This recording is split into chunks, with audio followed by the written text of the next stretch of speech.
that could very well kick in. That could very well take place. It's only 2023 is close. I don't think any of the other CBDCs will be far behind, if they're not maybe a little bit ahead of that. And that's the base I'm looking at. If you control that, if you control people's money to that degree, then you control the world.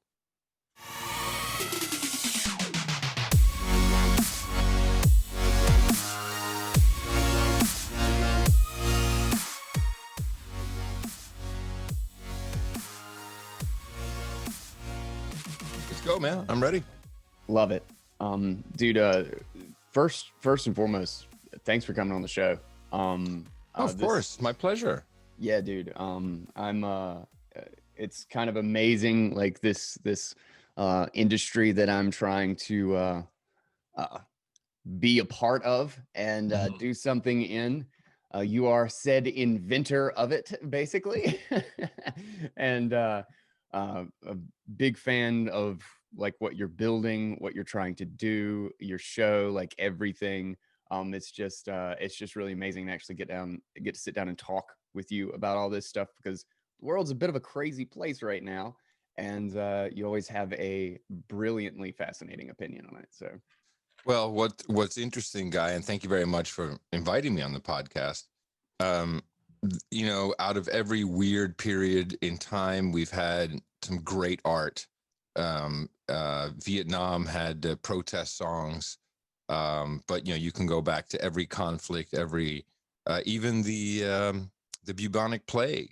People emerged from that differently, and I would say Renaissance. All these things take place in cycles throughout history, and although I understand software development quite well. And I've run software development teams. I'm not a coder by any stretch of the imagination.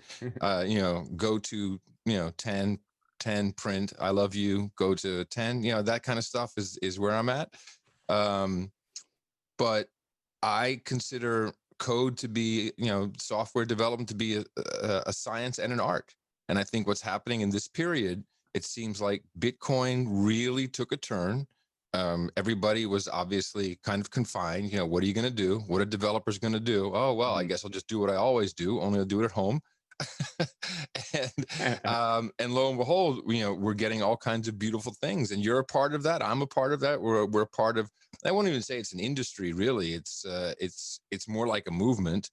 And to me, what's really fascinating is, well, actually, when you think about it, podcasting was developed and created right after 9/11, when the world was also in incredible turmoil. We actually, the enclosure tag was pre 9/11. That started with with the Dave Weiner's RSS radio userland product that he had.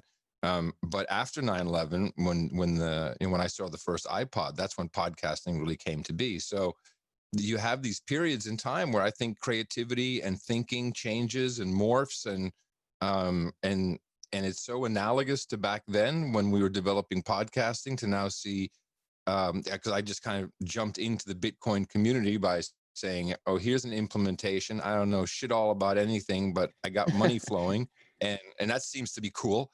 And, and immediately I recently went to the Austin Bitcoin meetup. You get welcomed, and I can just see that it's very much the same vibe, and I'm delighted. I mean, I get to do 2 of these in my lifetime. This is great.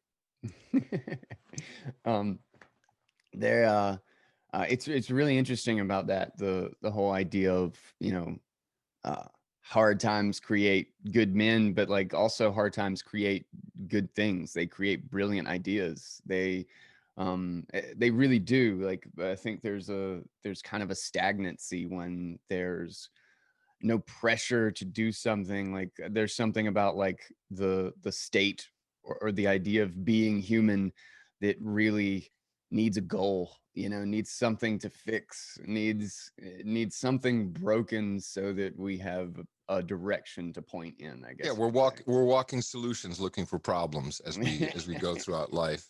And really, no, never mind. We'll come back to that. I'm sorry. Okay. Minor brain fart. I was going to go off on a whole tangent. I'm like, no, let's not do that. So you've been around for longer than me and have a longer time span for the perspective of what the hell's going on in the world. Mhm. And Jesus, the like last year or two, like we got COVID, the whole Trump phenomenon, Mhm. the Great Reset, we got lockdowns, an absolutely insane banking crisis, global banking crisis, Mhm. negative interest Mhm. rates on freaking $18 trillion, Woohoo! It's a party. banning cash. Well, now Just this is the point. This now yeah, you I'm going to take us right to it. okay. So what did we lose during this, or what did we discover we might have already lost, but what became very, very apparent in these past 8, 9 months? First of all, we have no news media. Now, I've known this for a very long time, Oh yeah. but it's quite obvious that advertisers are in control of our media. Most of the media is owned by foreign entities. In this case, turns out to be mostly China. It is entertainment. It is not meant to bring you news. And I think that even the most skeptical among us, when I started the No Agenda podcast 13 years ago, and people righteously called me the crackpot, a name a moniker I wear with great pride, because Earned. no CIA agent needs to knock off the crackpot. The guy's crackpot. Everybody knows it. Who gives a shit what he thinks? But we lost our media, and it was already kind of gone probably even before you and I were born, if you think about it. And I've done so much research on that. I can back that up, but it's all messaging. It's all a messaging platform, and it's the elite messaging system. At least that's what the older media was, and the internet, of course, came in. So I think we realized that we've lost our media. The other thing we lost is our money. That went away the minute we saw the dirty, dirty Chinese money getting cleaned at the bank in Shanghai. Oh, we've got to disinfect the money. And the whole world went, that's all right. I got my credit cards. I got my Venmo. I got whatever. And people are about to wake up to what that really means. And so, man, I'll just say the other side, those guys are not bashful. The Great Reset, it's not like hidden.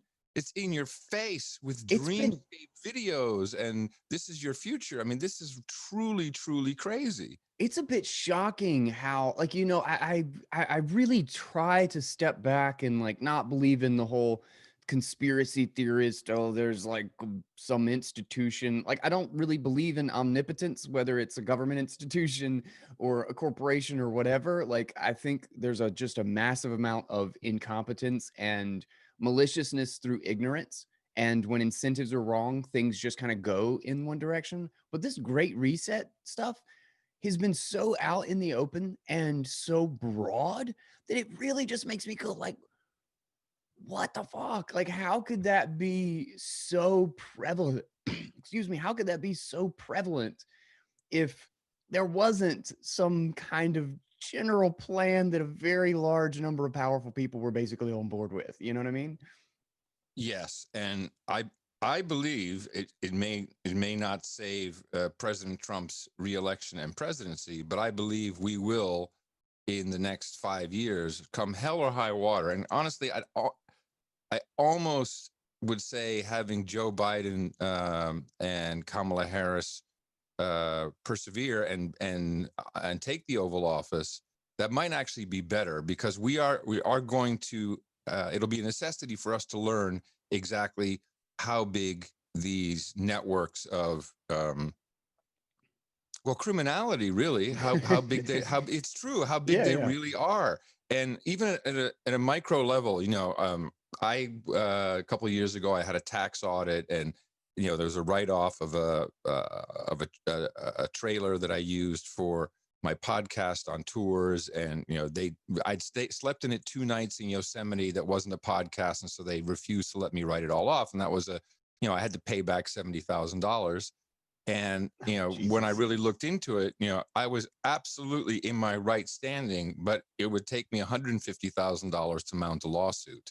And that's the difference, in That seems America, at least. that seems sensible and that Well, seems reasonable. there are two tiers. There's 2 tiers of justice. And so everyone is starting to awaken to that. And when I think what we'll learn about our idiotic belief that it's smart to go to an ATM that doesn't process your money, but processes your vote and doesn't give you a paper receipt. I mean, these are all things that we're going to go, holy crap, how could we have been so dumb? We left the door wide open. You know, Wall Street is for criminals.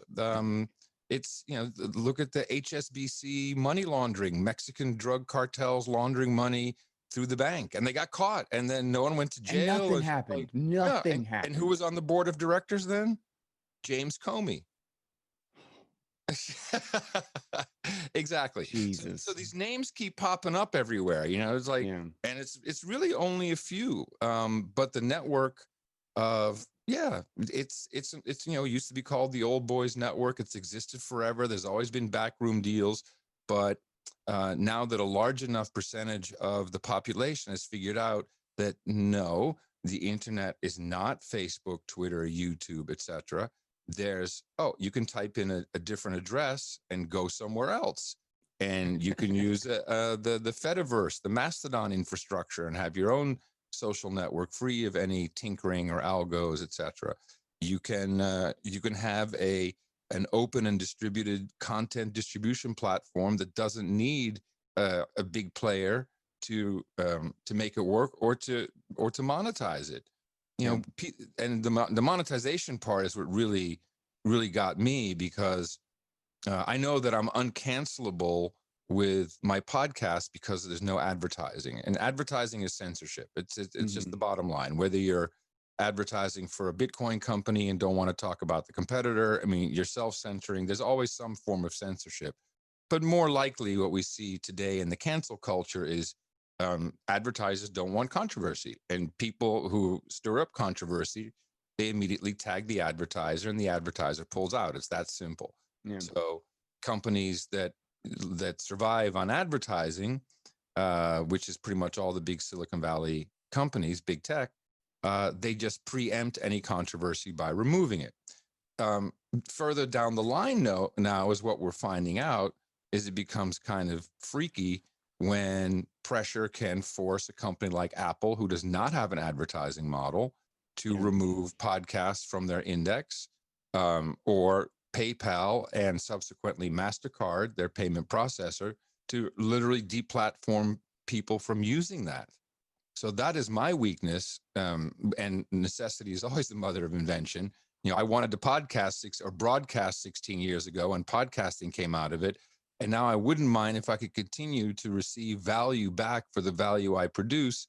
And in this case, we kind of got lucky, and we leapfrogged over a whole bunch of crap, and we can move right into a true value for value system where people give back what they get out of it. And it's not your traditional sale, where there's a digital asset you can't unlock until you pay me. Although it could be that, but I've learned that in order for enough payments to scale over enough shows, we have to have a real per minute voluntary model, which is basically what we started with value for value over 10 years ago, what Patreon picked up. You know, Patreon, I think, is very successful, but then they started to deplatform people for behavior elsewhere, not even on their own platform. I hate being dependent on Patreon. Like I love it. Anybody, my friend, being dependent upon anybody. But this sucks. This is. I mean, and they're charging like sales tax or some crap. Well, your fees are between 7% and 9% at the end of the day, so it's way too high. It wasn't until I got fully noted here at the house, got me a Raspberry Blitz, you know, fired that sucker up. You know, I was like, hey, this is pretty easy. I can probably figure this out. And all of a sudden I understood the feeling. So, wait a minute, my bank is right up there in that room. If someone steals it, tries to reboot it, it won't unlock. It can get destroyed in a fire. I have my phrases in my head, which I do. I just one of the main. You got to have best way to store them. I practice them from time to time. You know, simple memory exercise. So, you know, it could get smashed. It could get blown up. You know, the worst that could happen is I could lose a few sats on some channels that weren't backed up. But that is a great feeling. And I've actually been deplatformed by banks, and I've had my assets frozen by the government. And fuck, that's a badass position to be. Yeah. Really, really bad. It's a horrible feeling. It was, it's all, of course, you can overcome these things very easily, but the feeling that someone had that power over you to just say, you know what? No, you get nothing out of the ATM today. I You got feel that in the helpless. 90s. In the 90s, I got that. It was a mistake at that time, but holy crap, that felt really, really, you feel powerless. It was just random, like Oh, it it was. was well. This is back in the day of the savings and loan mortgage scandals, and they were already selling and swapping Okay. mortgages. Mhm. And so someone else cashed my mortgage check, some other bank, which was not the right bank. So I had a cash check from a different bank than the one that held the note, and so the third bank down the line had apparently tried to reach out to me, never gotten a hold of me, and so they just froze all my assets. Good And so Lord. literally, and the way it worked back then is, I went to the ATM in the morning on my way to MTV, and it was like, no, nothing. I go inside. They say, yeah, well, it's weird. All your money's been transferred to this other account with all nines. I've never seen that before. And then, then a little investigation, like, holy crap, what's going on here? So that was the God. banking industry that had frozen it, not even a government institution. That's an eye opener. Uh-huh. There is really something. I don't know if it's like I guess empowering really is the word. But just comforting and a little bit crazy that, like, when I have like somebody's like send me an invoice, or like I'm trying to do some sort of payment thing, or man, I want to try to add something new to the website, like maybe I could just get somebody to code this up. Like I just go to my setup, like I go to BTC Pay server, and like I just figure out how to integrate with that, and I use that, and I can have all sorts of stores and everything.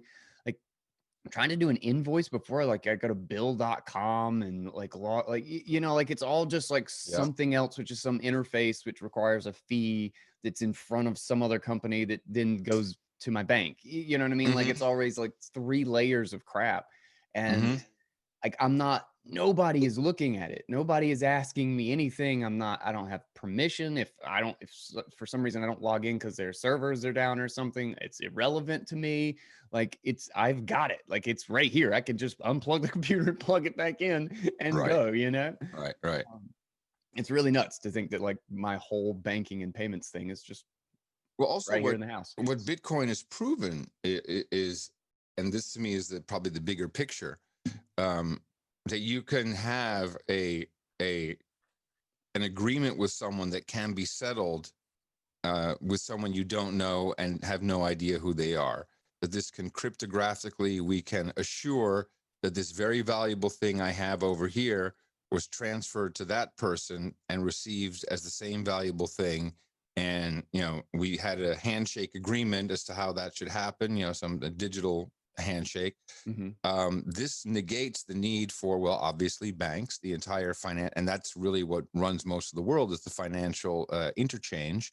But lawyers, the first thing I'm looking at with podcasts is the entire PRO and publishing system, the public rights organizations, ASCAP, BMI, who have offices throughout the whole world. They're tracking, scanning, very, very inaccurate, very archaic infrastructure, although they think it's very modern, to track how many times a record has been used, or song has been used or played on the radio, or whatever, played in clubs.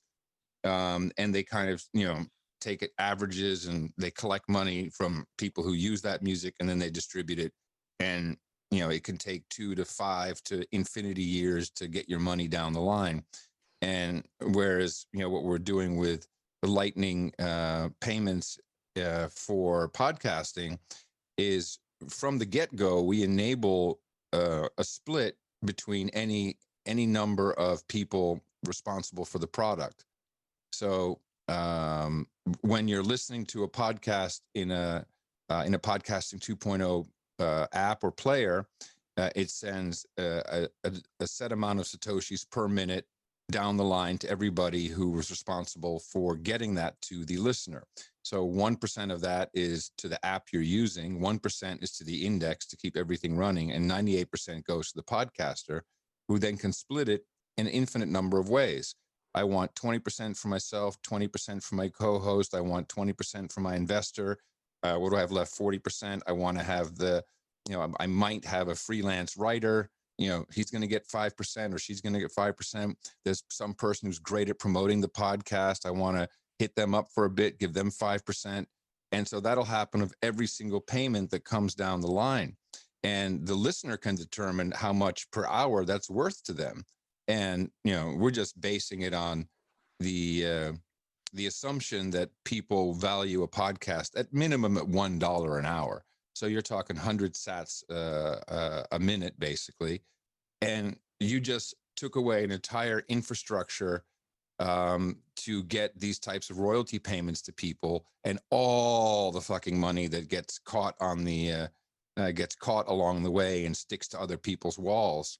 That is revolutionary. And we're taking it one step further, where there's a group of guys who have the podcast taxonomy project. And so they've broken down all the different, kind of like on a movie, if you look at the credits, that's not accidental, the placement or the names. So all the way from star, guest star, gaffer, best boy, assistant to the hairdresser, all that stuff is codified. We'll have that for podcasting. And then those will be official credits in a credit tag, which you can search upon. But then you can also assign value blocks or node IDs, if you will, to those people. So at an episode level, we'll be able to create those royalty splits for anybody who participated at an episode level. So you're playing episode 1297 of the No Agenda Show. Darren O'Neill did the artwork. We're going to give him 5% of that show's revenue that comes in through streaming lightning. This is, God, that's amazing. It goes beyond, it's breaking so many things. It really is. And you just start with that. And the beauty of podcasting in this case is it's an automatic marketing machine. Mm-hmm. It's like if you have a podcast, you have an audience, you have 10 people. Those 10 people probably listen to at least one or two other shows. Mm-hmm. If their other favorite podcasts don't have this enabled, they'll contact that podcaster and say, hey, you should do this. It's real easy. You go to podcasterwallet.com. Boom, you're enabled if you have a node ID.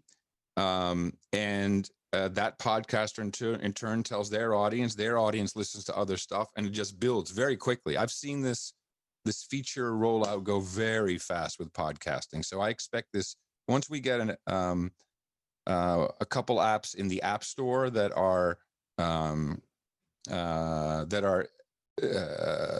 don't need to be full. Well, they don't need to be fully connected nodes. So for a podcast app, you only need key send outbound. So you don't need to be on. You can use Neutrino wallet, I guess, because you can just use that on mobile. It syncs up when you load it up, and then when you're listening, it'll be connected and can send the payments real time. So that type of app scales to whatever we need to scale it to. That's coming, and when that happens, I think it's going to explode, and the code will be there for people to implement it into their own apps. So it'll I think it'll go pretty quick. That's awesome. I really think one of the interesting things about, like, because Sphinx is like where everybody has. It was funny, like I didn't even know that you had dropped the episode about it until like I was just looking at my Sphinx and all the groups I was in. It was just like Bobby jumped into group, Kaiser jumped into group, like, and I'm like, wait, what the hell is going on? It's like it just started to be this flood of people in all my Sphinx groups. And then I was like, wait a second, did Adam drop his episode on this? I'm going to show you.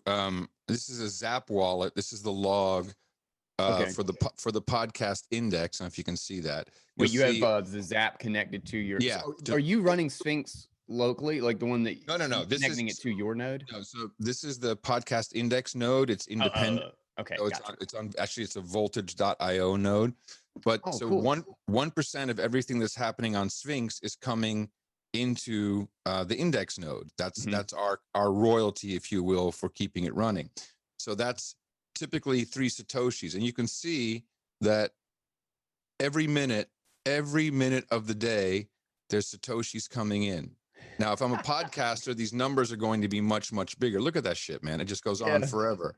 And so this is, now, what have we in 3 weeks or so, 4 weeks of having Sphinx set up, you know, the podcast index on its royalty alone has made probably about $25 in lightning payments.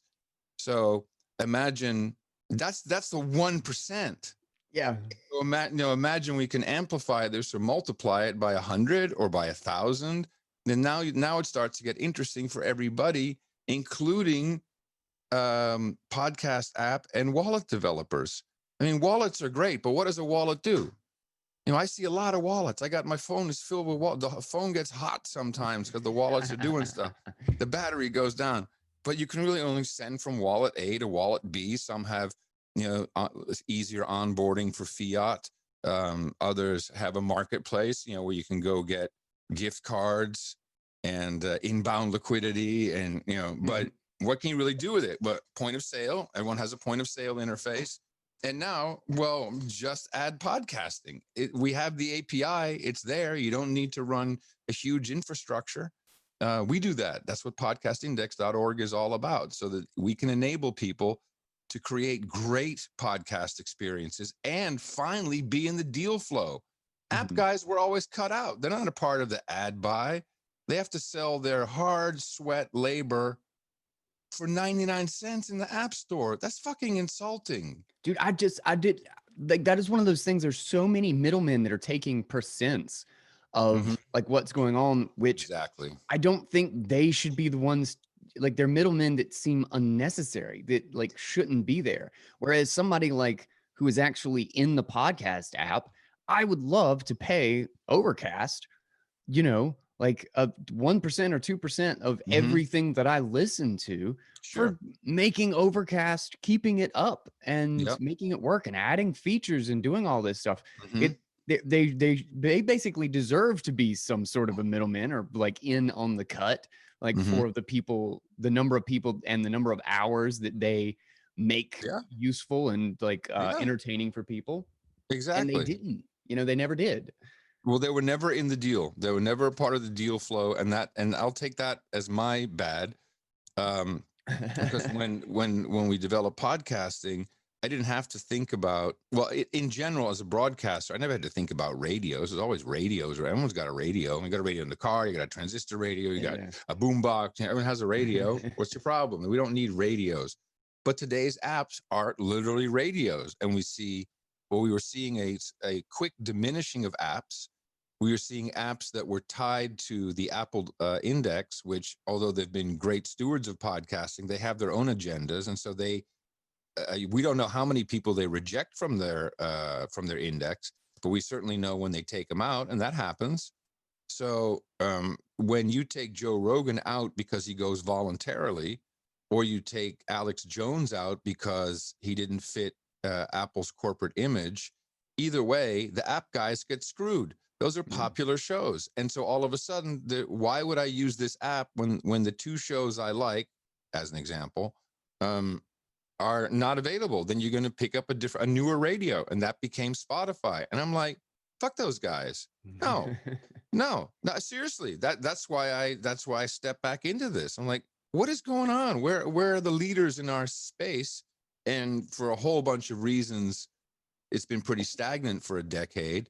Kind of a chicken and the egg, people waiting for someone else to do something with very little money to play with in between. So hosting companies that, you know, host your podcast and basically create the RSS feed, which is the main meat and potatoes of what you need to be a podcaster.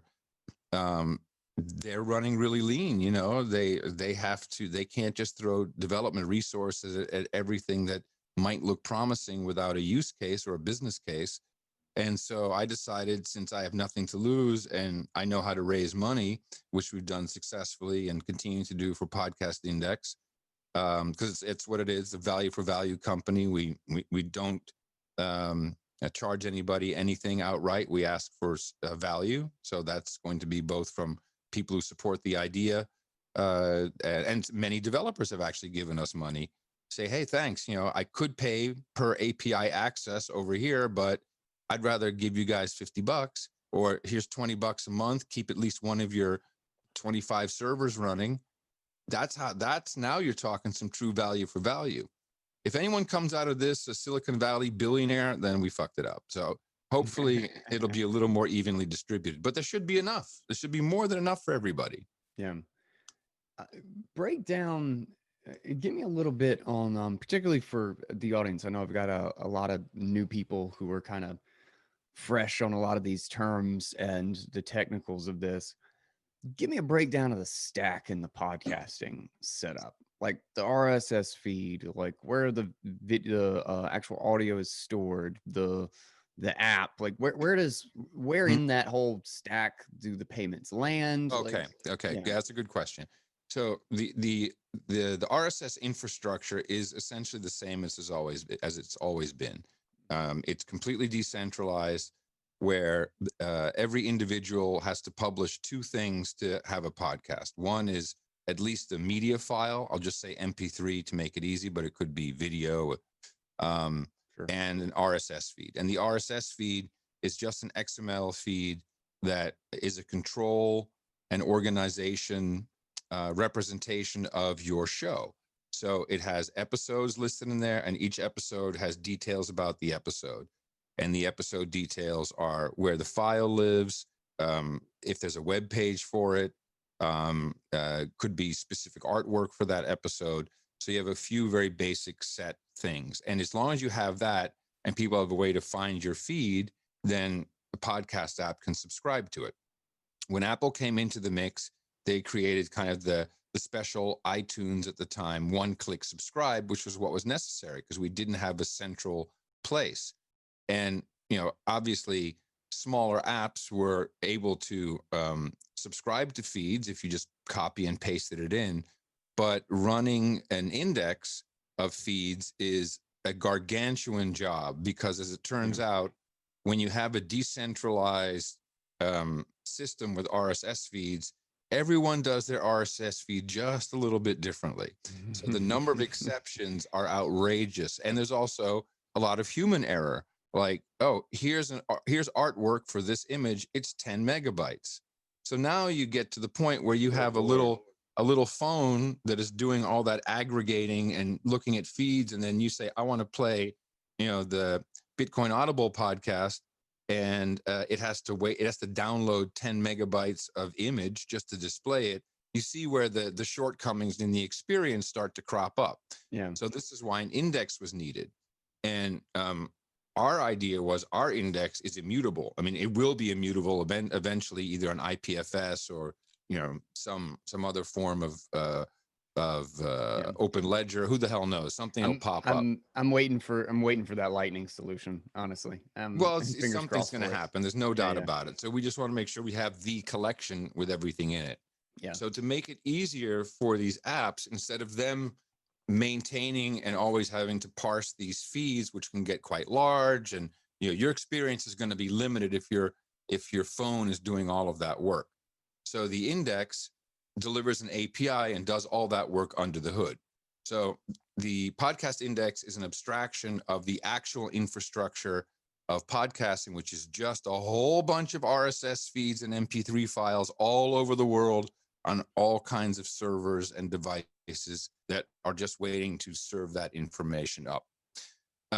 So the index creates a reliable place for developers to quickly create a podcast app, a podcast experience, or to experiment or to do whatever by offering all of this as an API. So pretty much everybody, except interestingly Overcast, a couple others who run their own databases and their own indexes. But obviously our mission is to preserve podcasting as a platform of free speech. So we just want to enable other people to do this. And whatever they do is whatever they do. So since we have this index, we can bootstrap new features. So it started with chapters as an example. So chapters typically were only baked into the file and presented that way to the app. we now have that as a part of the new namespace, which merges into the podcast RSS spec and system. That enables not just chapters to exist outside of the actual file itself, but you could even have that centralized, so through a service where it can be community chapters, and you can add a chapter from any podcast app, and that change will be reflected on every other podcast app. So these are very big changes, but they don't really change anyone. It's completely backwards compatible. So it's on top of everything else. So if you have the standard RSS feed, the namespace comes in and has basically a description of all the new features. So if someone wants to support that in their app, they just have to look at that additional spec and they can implement it. And we just added. If they don't, it's just ignored. Like it's just ignored. Exactly. Yeah. Mm-hmm. And that's the way it should be. That's exactly the way it's software. It's exactly the way it was designed. So we added the value tag to the new namespace, and that's all it is. So all you need to have in your feed, in addition to what you already do, is you'll have a value block. So instead of image, it'll say value. Instead of a URL to an image file, you can put any number of node IDs in there, the form of payment, which would be Lightning, and the split. So, so this person gets X%, this person gets X%. So when the podcast app, which is enabled with Lightning and a wallet, when it reads that from the database, from the podcastindex.org, or alternatively from the podcaster's feed, because that's still, that still works. We are backwards compatible 16 years. Then the app knows, okay, every minute someone listens to a podcast or this podcast, we send payment in these splits, this total amount, to these different wallet addresses.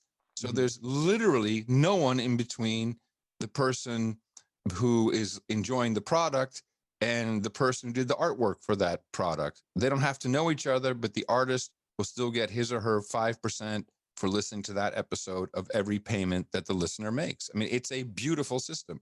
Yeah. Does that explain the stack kind of how it fits? Okay. I think I'm trying to figure out too how to like how I would integrate this myself, because if it's like something that, if you're adding this thing into the RSS feed, like I'm hosting right now with Anchor, which kind of gets me trapped in the Spotify bubble right. And I love it as a service, but I have to admit I've been a little bit increasingly scared of the last 6 months that I'm very dependent on them, and I've got 560 freaking episodes or something like that. So if I have to move platforms, like all my links break, like I've got a really interesting headache to deal with. But now, does Anchor have a 301 or 302 forward that you can enable on your feed? Do they allow for that? Possibly. Because is your feed your Anchor feed, or do you have it mapped to a domain name? It's an Anchor feed. Right. Okay. What I'm trying to figure out right now is if I switch, because I use their embed for their basic embedding for my website. And I don't know if I'll have to update that embed, or if I'll actually be able to forward that to a different location. I guarantee you stuff's going to break. It always does. Yeah. Stuff's going to break. Yeah. But the good news is, for the namespaces in podcasting 2.0, you can literally go to podcasterwallet.com. You can enter the email address that's listed as the feed owner in your RSS feed. You enter your feed and that corresponding email address. You get an email. You verify, and we will put your node ID into the podcast index database. So you will, in effect, be enabled the minute you go through that process. Okay. All right. Interesting. So that's all it takes. And then any app that talks to the so you can go to Sphinx right after that and set up a tribe and put your RSS feed in there, and it's good, and it will go to the node ID that you specified. So interesting. So like you're actually like, so from your side, you modify Podcast Index will actually modify the RSS feed for me, No, like to we deal with this or no. allow me to okay. No, we give you the actual data you should put in your RSS feed, which on Okay. Anchor is not possible. Okay, that's what I Or was wondering. yeah, Yeah. or at least not yet. But to Mhm. bootstrap everything so that we don't have to wait for Anchor, it's in the database. So Sphinx, when they load up a podcast tribe, they don't read the RSS. They can, but they don't have to. That's why Mhm. podcastindex.org exists. So they just ping us and it says, here's the episodes, here's the art, here's the value block. Yeah. For your own protection, of course, you should pressure Anchor or To find a let way me to change move my to a feed. host that, yeah. So Buzzsprout right now is the one that'll be out of the gate earliest. They already support, I think, all of the new namespace tags, and they'll be supporting new ones moving forward. Oh yeah. And others will follow because exactly what you're saying, people will start moving to places like Buzzsprout because they want the cool shit, Yeah. um obviously. I'll tell you what I would really love to do to get a pseudo, quote unquote, a pseudo free hosting option, which I just stumbled upon this, something called Shock Wallet, which allows BitTorrent tipping. Mm-hmm. Um, is like because all of these tools really exist. It's just a matter of like kind of wrapping them into a container that speaks to all of them at once. But if you could have a way to split the the fee of listening to whoever is hosting it, Mm-hmm. and host it with the BitTorrent, and like I would just host it myself on my home computer, which I couldn't deal with everybody downloading, but I could deal with a couple of seeds and seed to somebody else, Right. and then Right. have my close listeners in the Sphinx tribe or wherever, Mm-hmm. who also be like, all right, well, I'll host too, and I'll give you 5% of Mm-hmm. everything that anybody downloads from me or from Yeah, you. so this is that's IPFS. That's what Exactly. Yeah, IPFS yeah, wants yeah. to do with Filecoin. I don't know much about Filecoin. I'm more interested in Bitcoin than any other coin. But I see that integration coming. That's not going to be too hard. So, Hmm. but also there's LSAT, which is another part of the Lightning protocol, which allows you to charge millisats for API access. So there's a lot of really interesting things that are coming, and it just comes down to something that a lot of people have to relearn. What is value? What is value? What is something worth to me? Yeah. It's been so overinflated with clothes and entertainment. It's like, is it really that valuable to you? What are the things that you really value? And also, everyone's value is different based upon their own personal circumstances. So people, actually, it was Paul Itoy from Sphinx Chat, who and Mhm. I've had great conversations with him. He's a very visionary guy, and I'm Oh so yeah. happy we found each other. Um, he said, the days of free are over, and we now come to realize that free is very expensive because you lose your privacy, you lose your own free will to a degree, as algorithms are sending you left and right, whether you think you can fight them or not.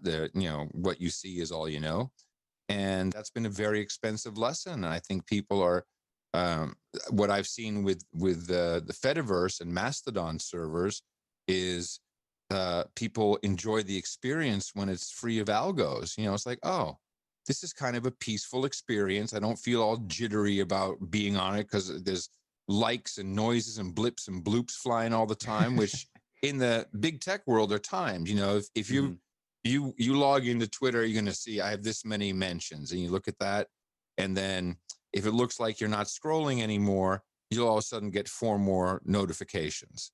So they hold that shit back to throw it at you when you seem inactive and draw you back into the app. So these are things that non-algoed, that's all sorcery, man. That's Yeah, yeah. messing with your brain. And you don't know it. So why would you even think it's ever happening? So that it brings such a sense of peace and normalcy to your world when you discover that, hey, we can have a great experience and actually a much richer experience when there's not this unseen third hand trying to manage something to their benefit in our human discourse. Yeah. It's amazing how powerful that conditioning is to like push the notification at like a certain time and basically reinforce that charge or Or the yeah, emotional or thing in your. reinforce certain posts with certain messages, like Yep. wearing a mask, Yep. Yep. and to blatantly subvert messages that you don't like. Yeah. You know, that's or that the owner of said platform doesn't like. I mean, these are all. And actually, I watched the whole testimony of the Senate hearing with Zuckerberg and Dorsey. And Zuckerberg is clearly an android of Chinese manufacture.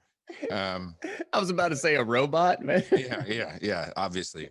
But Dorsey, he said something that most people missed, and I thought was really good. He said, because he now, first of all, he's clearly got some vision, because Lightning is here in no small part thanks to him. Yeah. And Lightning Labs, and fantastic work they're doing, and they are really. I mean, Ryan Gentry is a paid evangelist, man. It's like I'm trying to get him on the show. I freaking love that guy. Yeah. Yeah, he was showing off what we're doing more to anybody than me. He's like, look at this, look at this, look at this. Hey, check this out. He's like,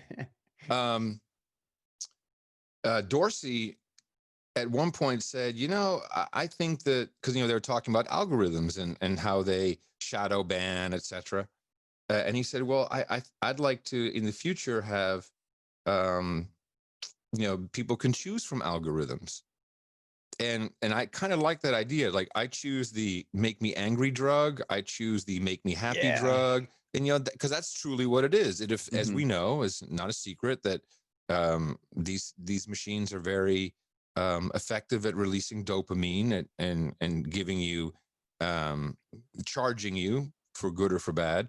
And it would be interesting if you can indeed just purchase that experience like a drug. And at the same time, I think he also understands that is the future. The future is how is the information presented? Because, I mean, really, is a social network any different than email under the hood? Really? I mean, not really. It's forums are groups, groups are forums, everything is email. It's all kind of the same idea. Podcasting is just another email, the way most of the clients have been built. Here's an inbox, and here's the new letters I have from that person. So he understands that federating is the future. And right now we're federating through PubSub, which is or WebPub, which is kind of the ping notification now of Web 2.0. So you can, again, even that works a bit like an inbox. You can subscribe to mentions of you on the central system, of which there are different in and out points. But clearly, SphinxChat is showing us the future of networking is blockchain enabled. I mean, and it'll cost you money. It'll cost you a millisat or whatever it'll cost you. That is not the only way, but I think it is the most effective method to prevent spam. It should cost, and this is not a new idea, except we never had the millisats. We could never go down to a millionth of the coin and say, hey, if you want to send email to me, it's a millisat. And it's actually, but I'll charge you 1001 millisats. And after I determine that you're not spam or whatever, or after X amount of time, then you get your 1,000 sats back or millisats, and I keep my 1 millisat. See, so that's gonna be an automatic fraud preventer. Yeah. Because it'll just become too expensive to be spamming all these people. The return on investment won't be there. Yeah. So that's what's coming. That is abundantly clear to me. Yeah. The number of things that you can do with this as soon as you just kind of open the idea of, like, it's kind of crazy that this wasn't possible. It's like, it's all electronic anyway. It seems insane that, like, even with middlemen, none of this got implemented. It seems like you would be able to do this on something like Cash App, and yet somehow for 2 decades, like, it was still, nobody built these tools. But to have a universal language to do this, and like, this an entirely new network infrastructure that's bootstrapping at the base, when there's only 100 people here, and like we've already got like people like you and Paul and like all these people like working to build these tools and create an entirely new environment for Mm-hmm. something that's 20 years old, is Mm-hmm. just so, it's so freaking exciting. You see just how massive the potential is. It's like we finally get to catch up on what we should have been building for the last 20 years. You know what I mean? Well, yes and no. So Okay. two things. One, we're up against some of the most powerful forces of nature, my friend. If you ever seen the movie Network, which is With Bullock from Network is has the famous speech, "I'm mad as hell. I'm not going to take it anymore." Oh But yeah, yeah, yeah. there's another part where this newscaster Howard Beale is read the riot act by the true owner of the world, who really run him and run all the media and run all the stations. And he says, "Look, there's only one way of the world, and it is the almighty dollar. And this is how it works. And you have your place in it, or the machine will fucking crunch you up." And that machine is what we see everywhere around us. It is the media machine, it is the political machine, and is all a foundation of the financial machine. Mm-hmm. So there is a lot of power against everything that we're doing. Now, I don't think it's stoppable. The people, individuals are stoppable. And believe me, I don't think that President Trump is any fan of Bitcoin. I mean, he's an old school guy who believes in the dollar. He may believe in a gold standard, but he believes in the dollar. And we're beyond that. And the beyond it is not so much, well, there's a lot of the inherent properties of Bitcoin that are attractive. But once you start looking at digital money, some of the stuff we've been talking about, you're removing entirely unnecessary infrastructure of an old world. Look, I grew up in Amsterdam. The Netherlands is famous for a couple things: drug production and transport being the top. In fact, all ecstasy pills are manufactured pretty much in the Netherlands. No kidding. Oh yeah. And they're a pass-through country. If you can get into the Netherlands, whether you're shipping drugs, diamonds, terrorism, whatever it is, you can transport your way to anywhere in Europe. And they're very low key about it because, they run on all kinds, and I'm saying this with love, but they do run on all kinds of terrorism. So if you look at the cities, besides shipping in Rotterdam and just a little bit left in Amsterdam, and the obvious cheese, tulips, etc., it really comes down to the legal infrastructure, and particularly the performing arts. And so again, arts. So that's why Google and Apple have the Dutch-Irish reach-around construction, whatever it's called. So all their royalties, they funnel through to the Netherlands. So you'll see the Rolling Stones have 5 huge office buildings on one of the most prestigious canals in Amsterdam. And there's 5 Google buildings next to it, because they both deal in royalties, because that's how the Google and Apple systems were set up. It's like, we're licensing our stuff to you, and that's a royalty. So we'll funnel the royalties through Holland. So anyway, so they are masters at subverting the system and keeping money off the books, and that's what the Panama Papers revealed to us. And so, bro, we're not in the game. You and I are not players in their game. We're new players, and the new players have a look. My daughter is now part of the Star Child generation. These are the 25 to 30-year-olds, and they have a whole another level of awareness and thinking, and it is much less materialistic. So we've already learned, okay, you can kind of grind your ass all your life and you'll die and you had a great life, but the true satisfaction comes from doing other things. And I think that the human valve is creativity. Whether you're repairing a motorcycle or whether you're putting together a blockchain infrastructure, it's creative. And the tools that we have now, I mean, podcasting booted up pretty quickly 16 years ago. Man, we didn't have AWS buckets, we didn't have GitHub, we didn't have the iPhone, we had no smartphones. Remember this, son? We had no iPhones. So the tools that we have to develop and communicate and connect are massively improved. So we can literally move it at lightning speed these days. And, but I did a Zoom call with Roy from Breeze Wallet Oh yeah. like an hour ago. He's in Israel. You know, it's like you Video couldn't chat real quick. that No up. worries. You had like crappy ass via satellite telephone connection. You know, yeah, we had email, but you couldn't do any video conferencing or any cheap voice over IP. Voice over IP was a pipe dream. Yeah, we've Yeah. heard of it. VoIP. Yeah, VoIP. That's the future. And it took, it took 15 years, but it got here finally. So we are in control, and that's what you see. That's what the protests around the world are about, for people who are organizing, who are rebelling against certain or all aspects of the control that's being exerted upon them. Um, it's tumultuous, but it is also a great time to be alive, and perhaps the best time to be a podcaster. Yeah. Yeah. I love it. And I'm tend to be an optimist, and I constantly kind of go back and forth.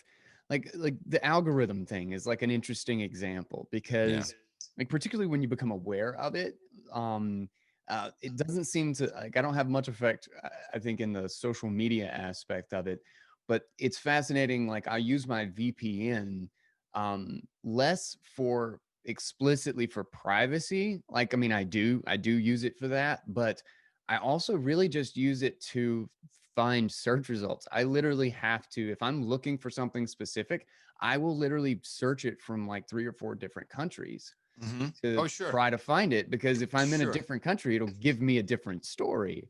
Um, which is really interesting how that's unfolding. And I kind of think of like social media algorithms in the same way. Is like you say, it's a drug or conditioning. Is that, like, if I could pick it, that would be really fascinating to be able to be like, I am just in this mood, let me pick Yeah. this algorithm and hunt for Sure. this type of content. Sure. I Yeah. mean, why wouldn't you have? That's the ultimate. We have different. We've had apps that you can skin for years. Dark Mhm. mode. Dark mode is Oh all yeah. about an Yeah, experience. So give me dark mode algo. yeah. Give me the Morrissey algo. Oh Now give me yeah. the Cool and the Gang algo. Yeah, that kind of stuff. Sure, Um, why not? what do you think about technology in general in that sense? Do you think technology is inherently a liberating force? Like, I kind of tend to think we're in a trend toward decentralization. Like, you talk about like the iPhone, podcasting, RSS feeds, email, like all these things. All these things are like massively decentralizing, but then like forces. But then you look at other things and you see how massively centralized some things, like sitting right next to each other, are in the internet space. Like Google and YouTube and Spotify, like, and all these things.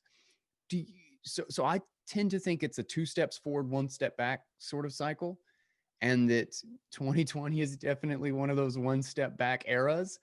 Um, but what do you think about that? Is that something you think technology is just ambiguous, like, or is it inherently decentralizing or centralizing? Like, what's your take on that? Technology is just another language. I speak 2 languages fluently, English and Dutch. I can get by pretty well in German and French. They don't kick me out of Paris, but close to it. Yeah. Um, all the technology is just languages and language, and so if you take JavaScript, or if you take Perl or Python, these are languages that people around the world speak. And when you speak Okay. the same language, you can collaborate.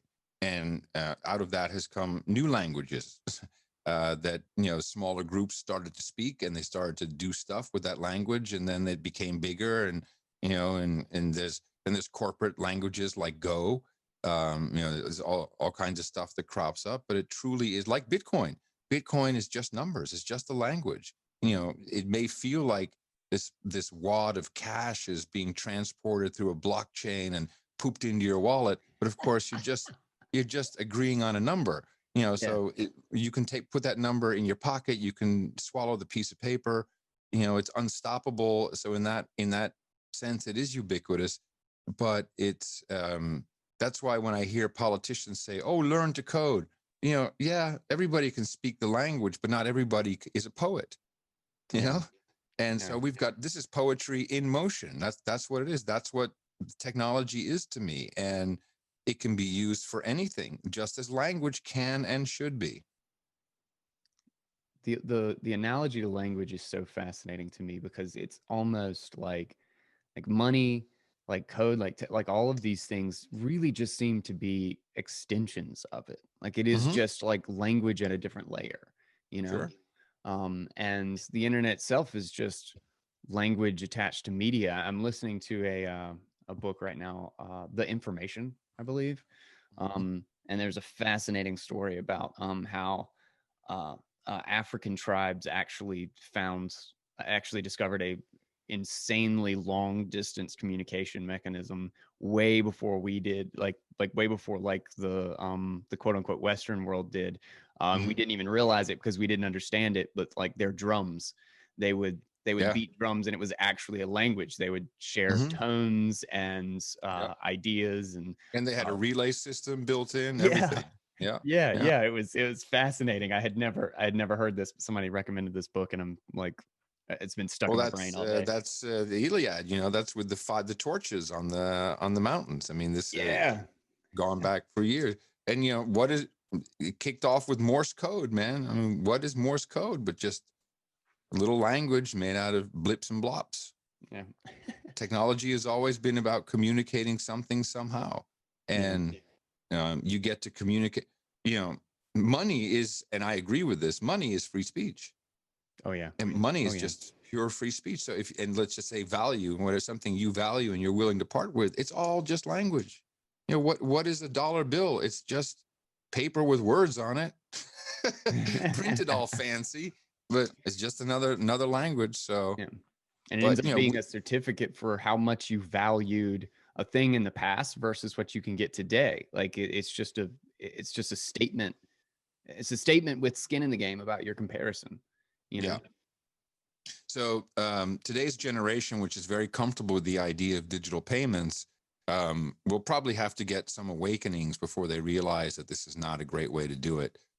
So I went through my experiences early in life with the banking system being against me, for whatever small reason. But once you see the power, you say, oh, or once that direct deposit doesn't come in, or something gets messed up, and that'll be some experience. But the true freedom that it delivers just comes with a little bit of maturity.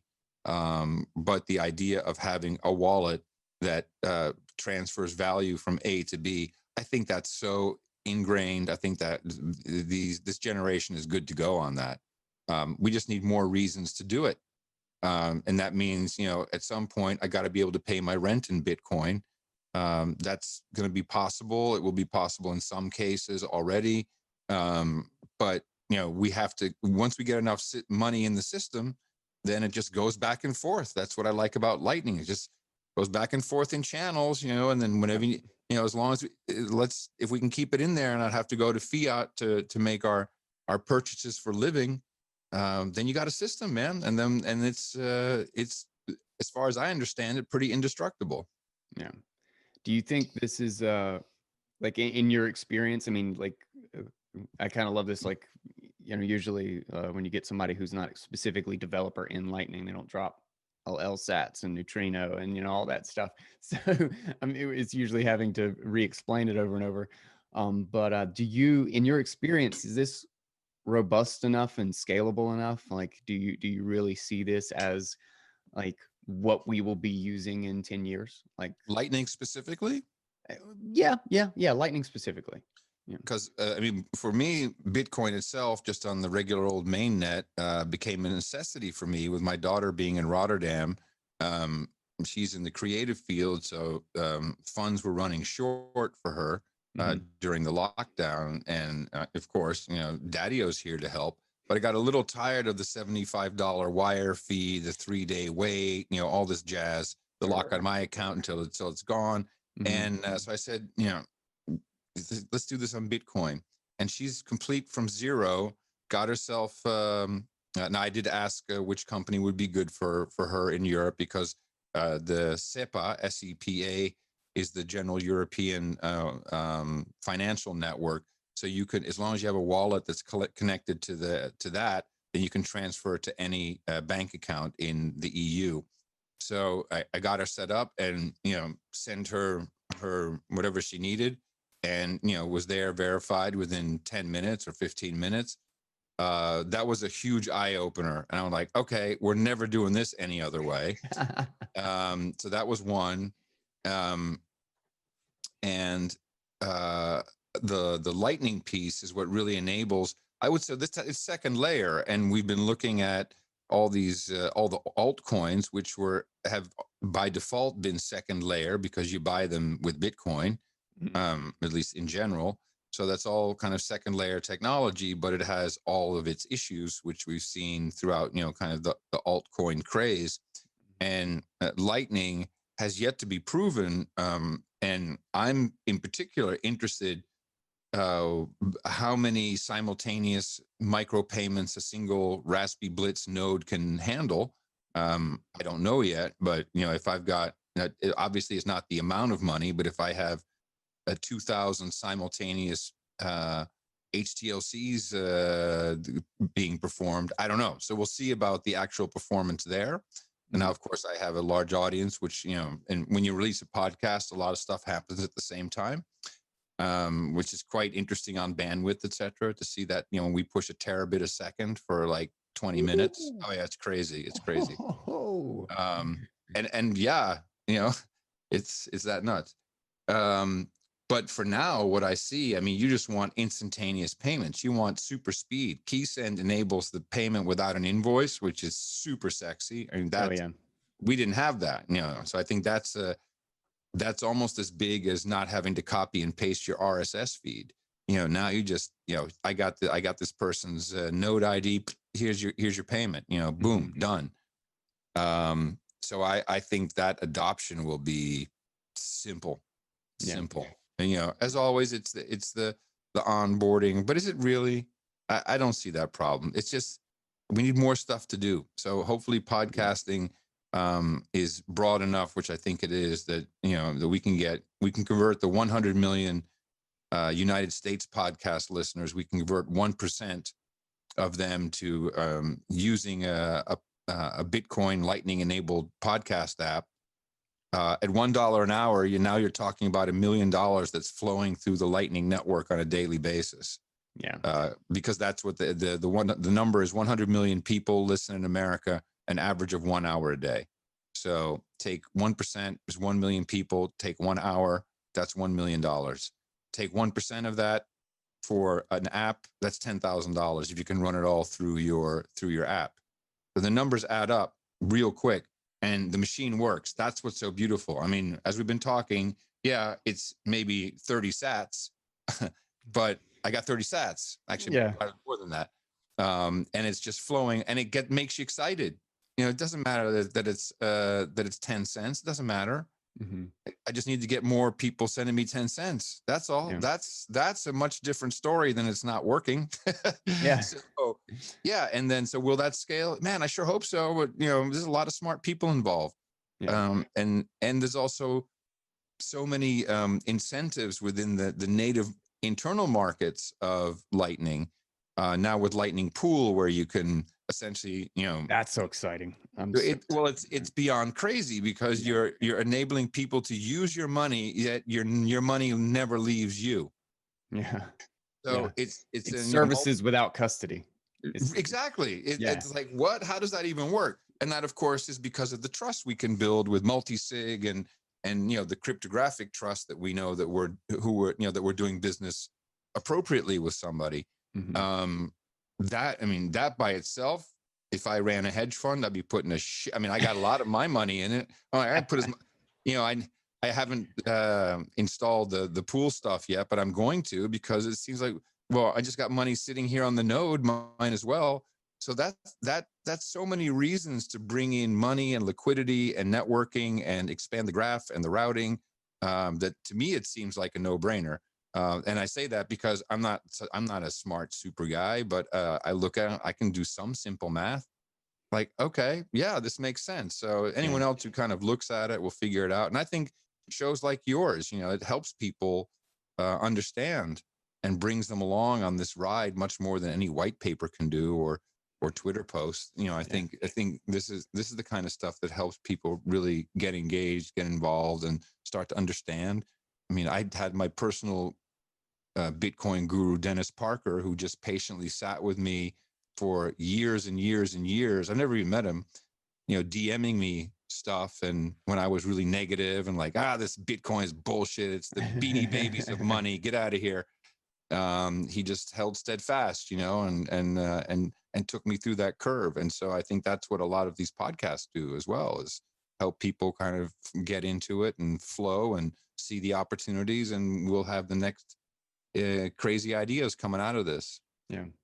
I certainly hope so. I mean, that's obviously the goal. That's one of the most interesting thing about like just podcasts in general. And I think that's why they're on the rise so much, is because one, particularly like in my experience, is that audio is now orders of magnitude the dominant way that I learn anything. But it also just allowed me to take so much time back. Like I listen when I inherently can't do anything else. Mm-hmm. I'm doing the dishes, when I'm taking a ride, like to get breakfast, or like I double up all of my mindless tasks with learning. So from a broadcast perspective, this is what we call the drive phenomenon. So I was in radio, and radio is inherently local. And you talk about local issues, local weather, local news, and people listen to you at drive time, morning drive, afternoon drive, the two places where money is made in radio. Everywhere else is just a lost leader, or just a loss, not even a leader, a loss. So what podcasting did, and people develop a relationship with these personalities who are with them in the car, usually to work. That's how it worked. And your personality would become part of every human's experience in the morning. You know, that's why lots of people would like to listen to, you know, stupid Z Morning Zoo. Yuck, yuck, yuck. Yeah, my dad was a Beatle. You know, this kind of crazy, nutty stuff. And other people, you know, I was in New York, and I had an hour and a half commute sometimes in the morning in the 80s, and I would listen to Stern. And Stern was, you know, against the man. And he was, you know, like, what the fuck is he going to say today? And how will the FCC be on his ass? And so you become involved in their life. And we have shifted the morning drive to the dish drive, you know, because that's funny you say that, because my wife is semi-retired, but, you know, when she's working, then we have a real seamless split of duties. And so I often am doing the bed, making up the bed and the dishes. And that is that's the best podcast time, because I can charge my phone. So it'll be charging, and it's near enough to, I got hearing aids, but they use BLE, so I can stream Bluetooth low energy straight to my hearing aids, that I can walk around all the house, and I'm doing that. And so that is my half-hour drive time, that I have absolute time to listen to something with some form of peace, because I'm automatically doing the other things. Walking the dog, driving is a great automatic thing we all do. Yeah. And so, yes, it's actually, if anything, the value is it is giving you more time to learn, or to relax, or to laugh, or whatever it is, while you're doing something else with your autonomous self. Yeah. Yeah. And it's really been like, I got my wife and my sister on it. And it's funny, like we'll take a day on like a Saturday or whatever, and like it will just be like, all right, we're gonna do the whole house. Like I'll be working on the remodel, and like going up and down with the shop, and I'll do the dishes and the laundry, and finally clean up all this crap out of the living room, because we got delivered 18 packages and all the boxes are still here. Like, and we're independently listening to stuff, and then we'll like kind of cross paths, and we'll pause and be like, oh, did you know this thing? Like, right. Yeah. Well, like 2 or 3 minutes of sharing it. Yeah. Yeah. That's exactly. Well, I have the same experience with my wife. Absolutely. Yeah. Absolutely. It's an epic thing to think that like this is all kind of brand new. Like really, in the grand scheme of things, like this is kind of magic from just not. Oh, it's sorcery. It's complete sorcery. Yeah. No, I love it. I love it. It's magic tricks all over the place, and it's enriched people's lives.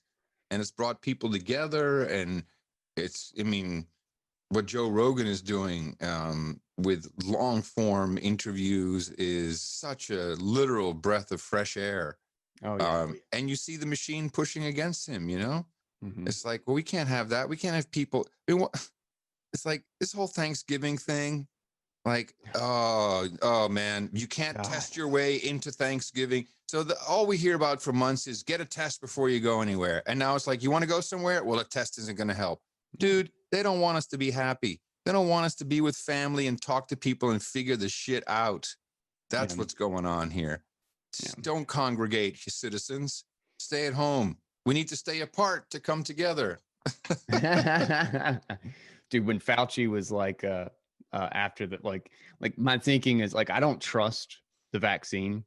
And like, I have no intention of taking a brand new vaccine with a brand new model, like something that's untested anytime soon. And like, I nothing against vaccines, but like, this just seems really reckless right now. But then when Fauci recently just made this statement or whatever, that even if you get a vaccine, you're still going to have to social distance and wear a mask, and you're not going to be able to hang out with people in any groups. So be like, what's the point? Why would I go get the vaccine then? Like, literally, why? They're moving the goalposts because now this vaccine, which is an mRNA messaging RNA, which tells your DNA to do something, may be, this is the CRISPR stuff. I mean, we're on the cusp of some, and actually the company that's really doing the Pfizer stuff, I think Moderna's bullshit, but I mean, I don't think the technology is like that crazy. Just has never really been proven at such scale.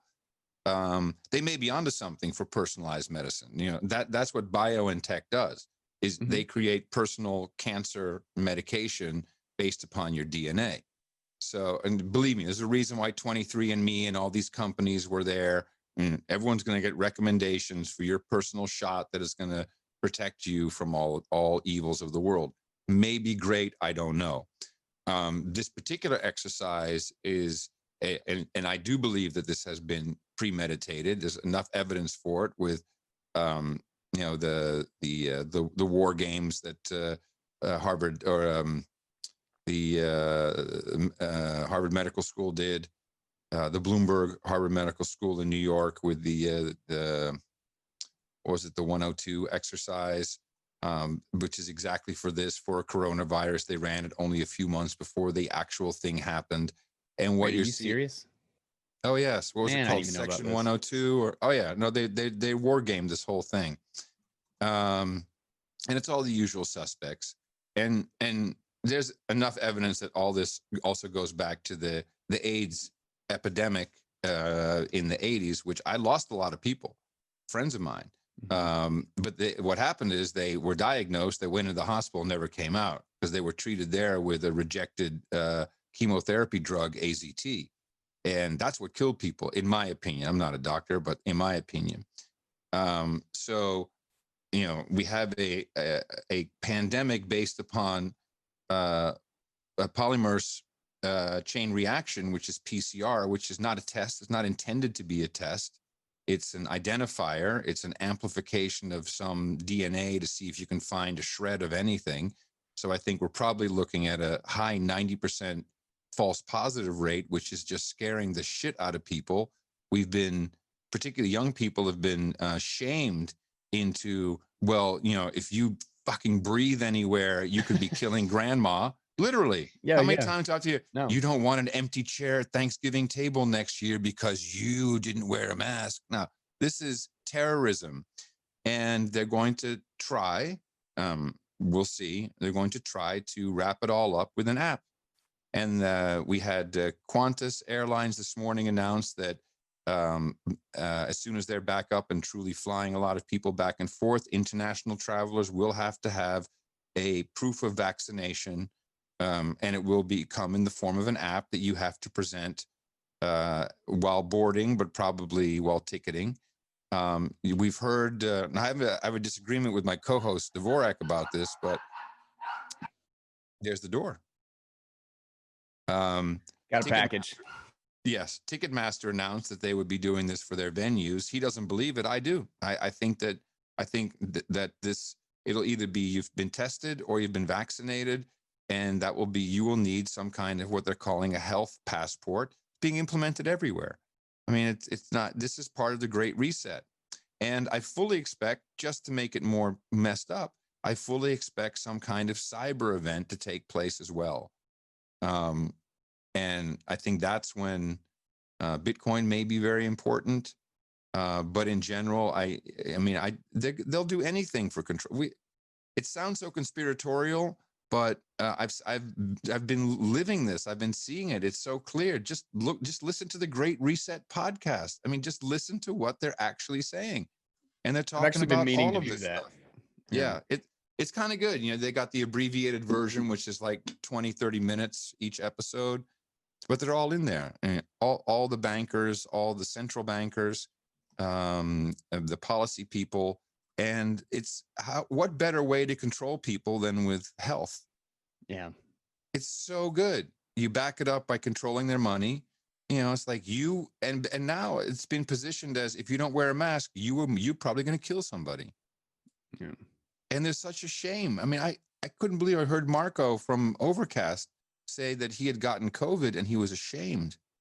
He was ashamed because, yeah, he had clearly not followed the rules or done something wrong, because only stupid people, i.e. Republicans, get COVID. That's the messaging that is being sent. Just turn on the TV. It's like, oh, Republican super spreader event. Oh, left-wing protest. Release valve, you know, whatever. It's like, it's all the same. So turn off your televisions, turn on your podcasts, load up your Bitcoin wallet. We're getting ready for the next century. Hell yeah. Hell yeah. I am on board with that. You know, so I'm not sure how loud this is. Hopefully it's not too bad. It doesn't bother me. Okay, good. But I'm curious. First, we could not need Bitcoin and Lightning and these tools and stuff more than like right now. It's almost a little bit, it seems serendipitous in many ways, but I'm more inclined to think it's just, I love the idea that it's serendipitous, but I'm more inclined to think it's just kind of when all the pressures converge, you know, you build things. What is it? Innovation is the mother of necessity, or whatever. Necessity maybe the is the mother of invention. Thank you. Yeah. So I'm curious on like, what do you think the timeline of this is? Like how quick do you think, it still blows my mind sometimes that smartphones are only really 11 years old. And so like when I think, 5 years out, there's no way. But then I stop and be like, smartphones are only 11 years old. And so like kind of what do you have a timeline for this? Do you have like a perspective on how you think something like this could flood in, and how these factors like the Great Reset contribute to it? Well, I think we're coming down to an important moment. I personally believe that President Trump is trying to expose some, if not a number of criminal networks. And he'll probably try to do that whether he is reelected or not. I think Sidney Powell, who I have high respect for, have read at least one of her books. I'm familiar with the Arthur Anderson case and Enron that she was involved in. I am very familiar with the General Flynn legal case, and I think without doubt we can say there was no Russian collusion. So this is a network that created this illusion, the Russian illusion, and presented that to us, and that's a lot of people right there.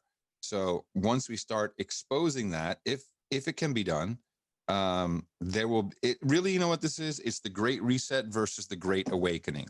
It's very possible that the Great Reset, which is also Build Back Better, be on the lookout for that term. It's used by every world leader everywhere now, including Joe Biden, Boris Johnson, Francois Macron, what's his name?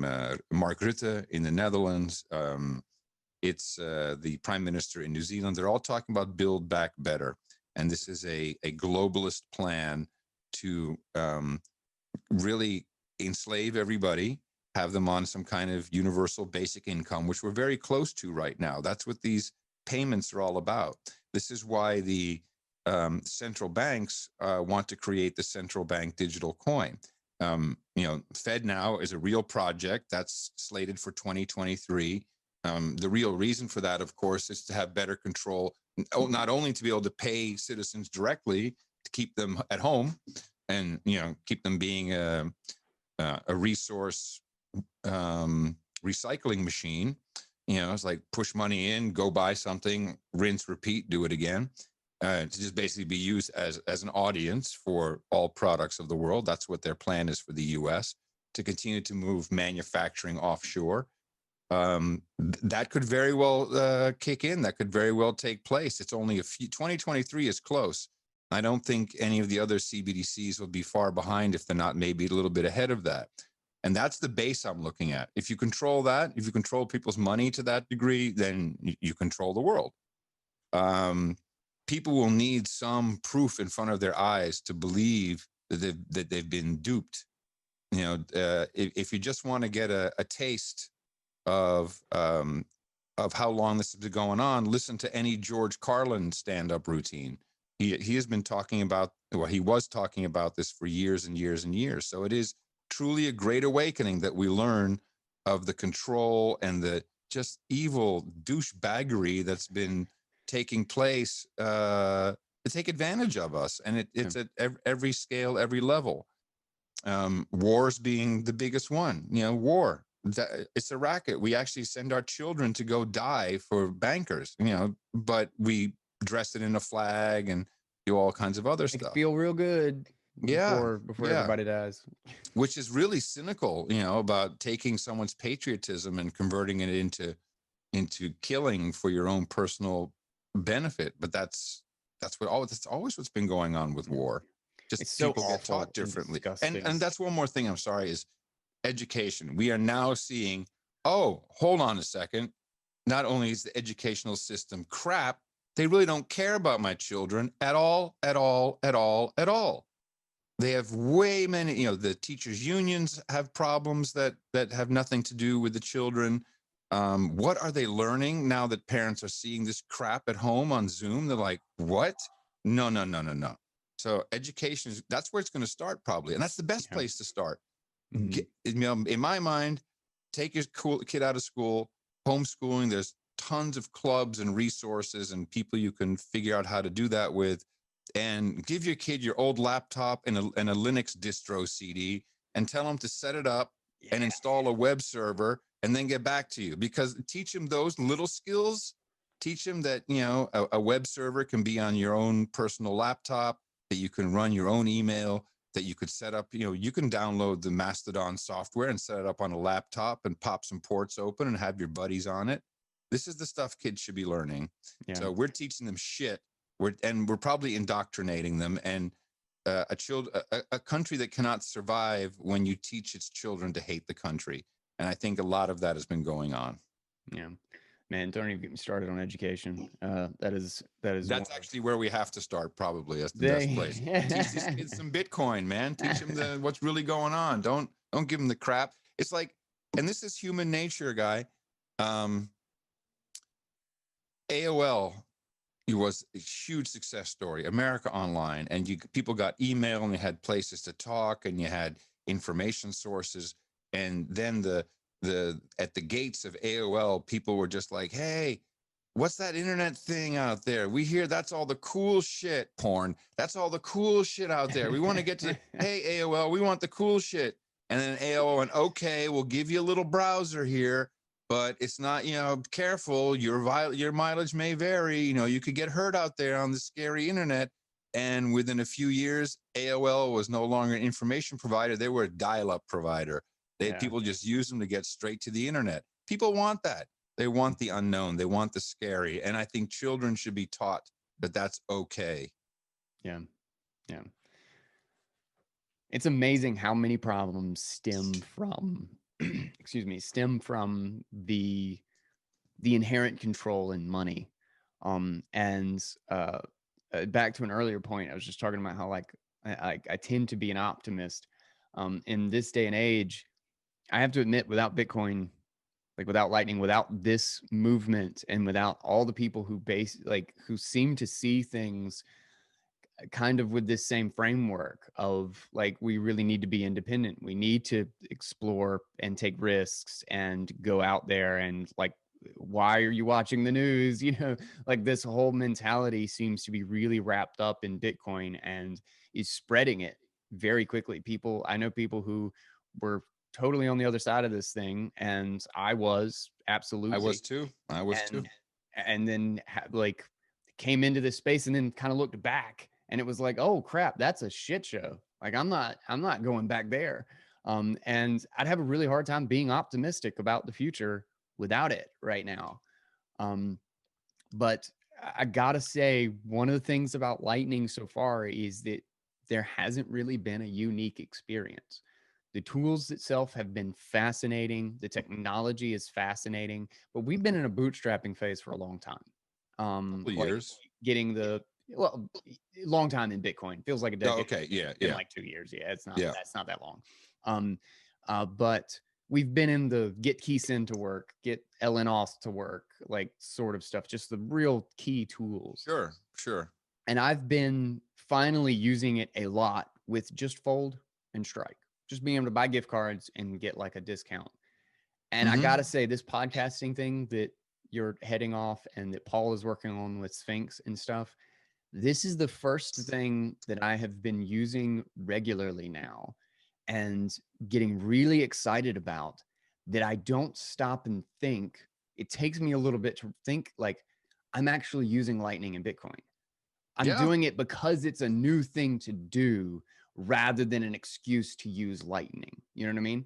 Exactly. And I think you forget about it too. Like, you just in this app and there's money flowing. I'm doing this and I feel good about it, and there's sats flowing and everybody's winning. I mean, you don't even think about that anymore. Now, do you have a tribe on Sphinx?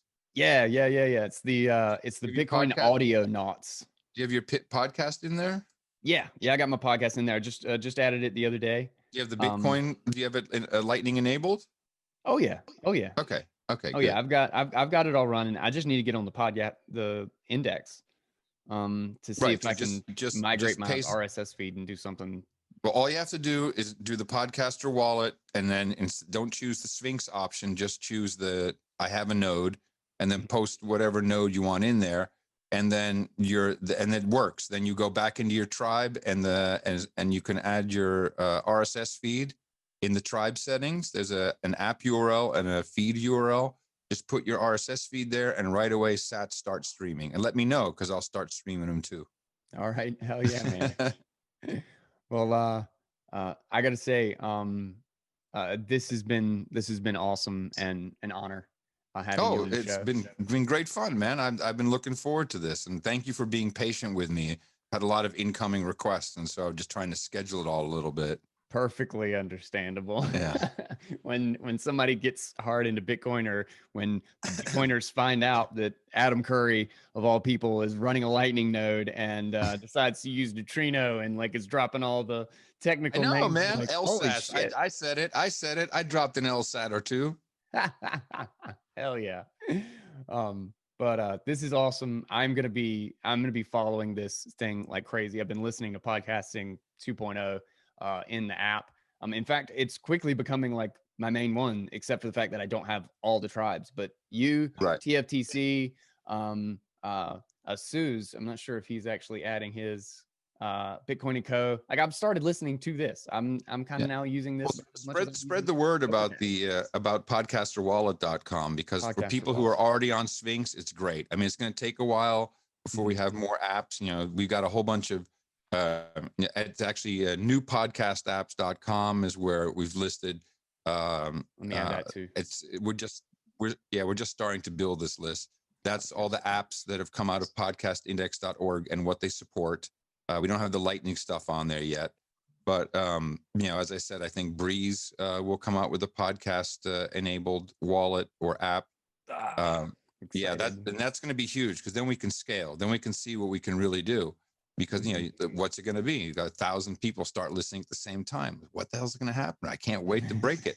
I want to break it. I want to break it. I'm going to break it, then at least we learn something. Then hey, wait a minute, what do we need to do? And then we'll have another data point. So that kind of stuff is, imagine like crowdfunding that kicks off right away, and that hundreds of thousands of people start paying. I don't know. We'll see. I'm going to learn about lock times and HTLCs and all this. I see that in my future, and I look forward to it. I look forward to the mayhem. Hell yeah. But I appreciate you taking the time and your thoughtful questions. Actually, nice conversation. Appreciate it, man, dude. Thank you so much. And maybe we'll do it again when we're doing this on 3.0, or dropping out some really big improvements, and we get that flood of 1 million new people, and it breaks, and then we get to talk about it. I look forward to it, man. I look forward to breaking stuff with you. Awesome, man. Dude, thank you so much. Take care. Take it easy.